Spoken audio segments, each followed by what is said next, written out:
कसैले चाहिँ धेरै डिप्रेसन हुन्छ हैन, डिप्रेसन जस्तो ओभर थिङ्किङ, धेरै धेरै ओभर थिङ्किङ हुन्छ।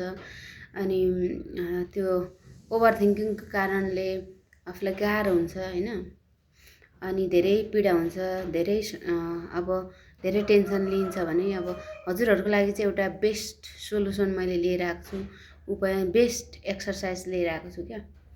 अनि त्यो एक्सर्साइज चाहिँ म चाहिँ डेली गर्छु क्या। त्यो एक्सर्साइजले चाहिँ मलाई चाहिँ अलिक टेन्सन कम भएको महसुस हुन्छ। मलाई मात्रै हो कि हजुरहरूलाई पनि हुन्छ त्यो चाहिँ मलाई थाहा छैन। तर हजुरहरू यदि हजुरहरू पनि त्यस्तो हुनुहुन्छ भने चाहिँ यो उपाय गर्दा राम्रो हुन्छ भनेर म चाहिँ हजुरहरूलाई यो एक्सर्साइज सिकाउन लागिरहेको छु। एकदम फर्स्टदेखि लास्टसम्म ध्यान दिएर सुन्नु होला है। फर्स्टमा हाम्रो शरीरलाई यस्तो हैन एकदम रिल्याक्स हल्का रिल्याक्स गराउने। त्यस पछाडि यो यस्तो यो टाइपले अब एकापट्टि यस्तो बस्ने क्या, एकापट्टि यसरी बस्ने, अनि यो खुट्टाहरू यसो अलिअलि चलाउने, अनि खुट्टाहरू चलाउने। त्यस पछाडि अलिकति उता जाने सर्ने यसरी। अनि यो सिरानी हुन्छ नि, त्यो सिरानीलाई टक्क यसरी पार्ने, यसरी। म तपाईँलाई अझै उ गरेको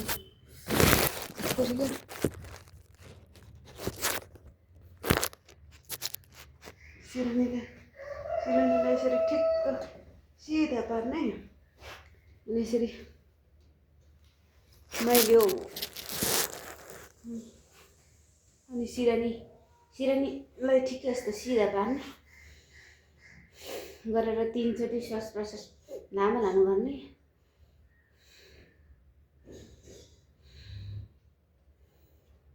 अनि यो हामीसँग ओढ्ने लुगा हुन्छ नि पातलो, अहिले यो गर्मीको बेलामा चाहिँ बाक्लो चाहिँ अलिक काम आउँदैन, पातलो लुगा हुन्छ नि, यो पातलो लुगाले यसरी बिस्तारै शिरदेखि पुच्छारसम्म ढाक्ने, अलिकति श्वास फेर्ने चाहिँ राख्ने, फेर्नेसम्म चाहिँ राख्ने यसरी।